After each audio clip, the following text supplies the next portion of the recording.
ఈ వీడియోలో మనం భగవద్గీత అధ్యాయము 1 శ్లోకము 40ను పరిశీలిద్దాం.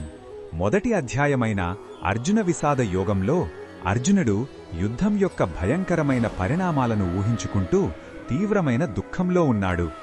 ఈ శ్లోకంలో యుద్ధం వల్ల కలిగే సామాజిక వినాశనం గురించి తన ఆందోళనను మరింతగా వివరిస్తున్నాడు. మొదటగా ఈ పవిత్ర శ్లోకాన్ని భక్తితో విందాం. కులక్షయే ప్రణశ్యంతి కులధర్మాః సనాతనాః ధర్మే నష్టే కులం కృత్స్నం అధర్మో బిభవత్యుత. ఈ శ్లోకం అర్థం ఏమిటంటే, వంశం నాశనమైతే అనాదిగా వస్తున్న ఆ వంశపు ధర్మాలు అంటే కులధర్మాలు కూడా నశించిపోతాయి. ఎప్పుడైతే ధర్మం నశిస్తుందో ఆ వంశం మొత్తం అధర్మం చేత ఆక్రమించబడుతుంది. ఇక్కడ అర్జునుడు కేవలం ప్రాణనష్టం గురించే కాకుండా సమాజం యొక్క నైతిక పతనం గురించి కూడా తీవ్రంగా ఆందోళన చెందుతున్నాడు.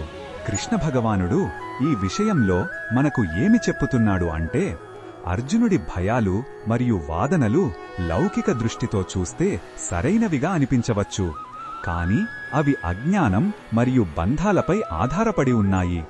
అసలైన సనాతన ధర్మం ఆత్మకు సంబంధించింది కాని నశించిపోయే శరీరానికి కాదు.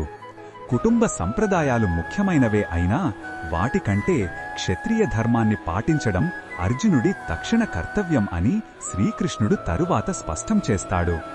కృష్ణుడు అర్జునుడి వాదనను మౌనంగా వింటూ అతని భ్రమలను తొలగించడానికి సిద్ధమవుతున్నాడు. ఈ బోధనను మన దైనందిన జీవితంలో ఎలా ఉపయోగించుకోవచ్చు అంటే, ఈ శ్లోకం మనకు కుటుంబ వ్యవస్థ మరియు తరతరాలుగా వస్తున్న సంప్రదాయాల ప్రాముఖ్యతను గుర్తుచేస్తుంది.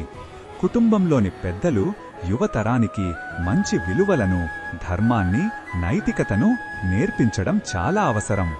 కుటుంబం అనే పునాది బలంగా ఉంటేనే సమాజం కూడా ధర్మ మార్గంలో నిలబడుతుంది. మన సంస్కృతిని, మంచి ఆచారాలను కాపాడుకోవడం మనందరి సామాజిక బాధ్యత. మరిన్ని భగవద్గీత శ్లోకాల అర్థాన్ని తెలుసుకోవాలంటే మా తదుపరి వీడియోలను తప్పకుండా చూడండి.